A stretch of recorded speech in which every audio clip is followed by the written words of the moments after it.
Hello बच्चों, welcome to my new video. जहां हम लोग आप लोग जैसे सेलिना का बुक सॉल्व कर रहे हो तो ये क्वेश्चंस बहुत बच्चों को डाउट आ रहा है। ठीक है, हालांकि इसका आंसर भी जो दिया है बुक में वो गलत दिया है। वहाँ बुक में आंसर क्या दिया है 60, जबकि इसका आंसर कुछ और आ रहा है। पहले हम क्वेश्चंस को पढ़ते हैं, फिर उसके बाद क्वेश्चन को समझने का प्रयास करेंगे। बोल क्या रहा है, ये बॉडी ऑफ मास 5 kg, एक बॉडी है जिसका मास कितना दिया है 5 kg, moves along a straight line under the action of variable force। तो बात थोड़ा सा यहाँ गौर करने वाली है कि बोल क्या रहा है, यहाँ जो फोर्स एक्ट कर रहा है ना, वो कैसा फोर्स एक्ट कर रहा है, वेरिएबल फोर्स एक्ट कर रहा है। लेकिन अब तक हम लोग जो फॉर्मूला आप लोग पढ़े होंगे, कौन सा, वर्क डन निकालने का जो फॉर्मूला था, work done equal to F S cos theta. इस फॉर्मूले में हम जो फोर्स ले रहे थे वो कौन सा फोर्स था, कांस्टेंट फोर्स। कांस्टेंट फोर्स बोले तो अगर 10 न्यूटन का फोर्स अप्लाई कर रहे हैं तो 10 न्यूटन का ही अप्लाई करेंगे। लेकिन इसमें जैसे जैसे डिस्प्लेसमेंट, जैसे मान के चलते हैं अगर डिस्प्लेसमेंट 1 मीटर हुआ तो फोर्स 10 न्यूटन लग रहा है, फोर्स 1.5 मीटर हुआ तो 12 न्यूटन का फोर्स लग रहा है, 1.5 मीटर हुआ 15 न्यूटन। जैसे जैसे डिस्प्लेसमेंट बढ़ रहा है यहाँ फोर्स भी बढ़ रहा है, वेरिएबल कहने का मतलब। तो अब हम किसके लिए निकालेंगे, फोर्स 10 न्यूटन रख के निकालना है, 20 न्यूटन रख के निकालना है, 30 न्यूटन रख, क्या रखें। तो कहने का मतलब, वेरिएबल फोर्स कहने का मतलब ये होता है। तो बोल रहा है कि यहाँ जो फोर्स अप्लाई हो रहा है x इक्वल टू 0 से लेके x इक्वल टू 4 मीटर तक वेरिएबल फोर्स एक्ट कर रहा है। क्या कर रहा है, वेरिएबल फोर्स एक्ट कर रहा है। कहाँ से कहाँ तक, x इक्वल टू 0 से x इक्वल टू 4 तक। और ये वेरी कैसे कर रहा है, लीनियरली इंक्रीज कर रहा है। कैसे, लीनियरली मतलब एक रेगुलर मैनर में, ऐसा नहीं कि बढ़ रहा है घट रहा है बढ़ रहा है घट, एक लीनियर मैनर में। और 0 से 4 मीटर तक जब डिस्प्लेसमेंट हुआ तो वहां तक इसका जो फोर्स का इंक्रीजमेंट हुआ वो 0 से लेके 20 तक हो गया।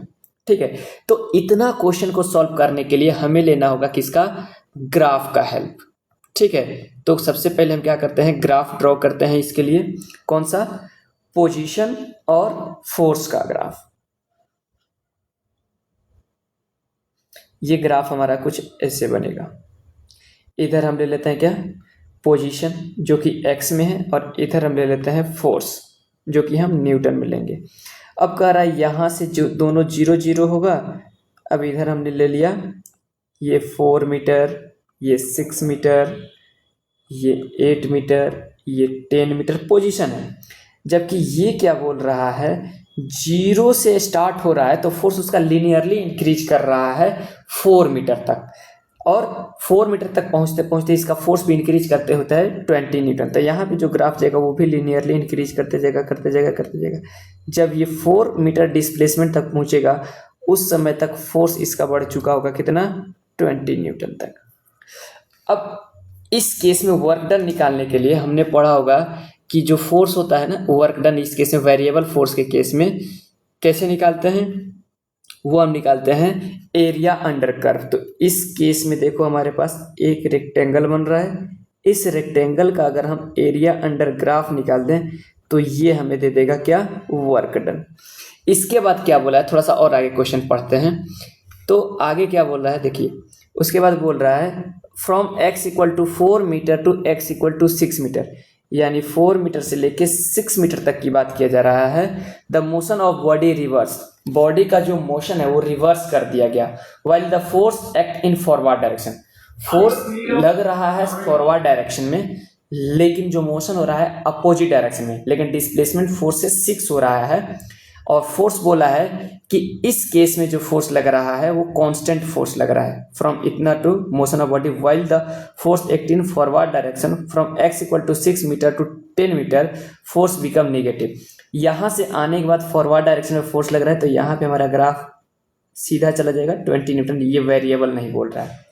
अब जैसे वो 6 मीटर तक चला गया तो अब फोर्स हो रहा है नेगेटिव डायरेक्शन में, यानी माइनस का 20 लग रहा है, तो माइनस का 20 आ जाएगा हमारे पास यहाँ, और यहाँ से वर्क डन फिर अगले 10 मीटर तक जा रहा है। तो अब ग्राफ हमारा ऐसे जाएगा अगले 10 मीटर तक। ठीक है, लेकिन इस केस में देखिए, इस केस में फोर्स लग रहा है लेकिन डिस्प्लेसमेंट सेम डायरेक्शन में हो रहा है, केवल फोर्स अपोजिट हो रहा है। इसमें जो फोर्स हो रहा है वो उसी डायरेक्शन में सेम है लेकिन मोशन रिवर्स हो रहा है, तो इस केस में निगेटिव वर्क डन होगा। यहाँ पे हमारा पॉजिटिव वर्क डन होगा। तो सबसे पहले फर्स्ट केस के लिए अगर हम वर्क डन निकालते हैं तो हमारा जो वर्क डन आएगा वो क्या आएगा, वर्क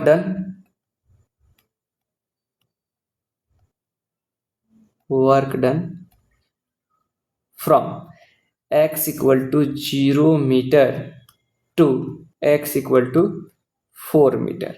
और हम जानते हैं वेरिएबल फोर्स के लिए हमें वर्क डन कैसे निकालते हैं, तो एरिया अंडर ग्राफ। तो यहां हम बोलेंगे here force is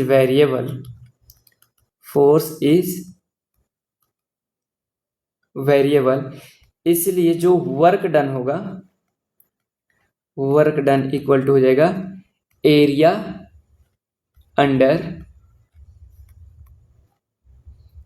F graph. तो ये हो जाएगा क्या, half into base into height, क्योंकि यहां बन रहा है ट्रायंगल। तो इस केस में अगर हम वर्क डन निकालें तो हाफ है, बेस हमारे पास यहां से यहां तक कितना हो गया 4, उसके बाद हाइट कितना हो जाएगा, ये वाला हाइट लेंगे हम, तो हाइट हो जाएगा कितना 20, 2 से 4 2 टाइम्स हो जाएगा। तो यहाँ वर्क डन जो हमारे पास आ गया वो आ गया 40 जूल। ठीक है, पहला वर्क डन।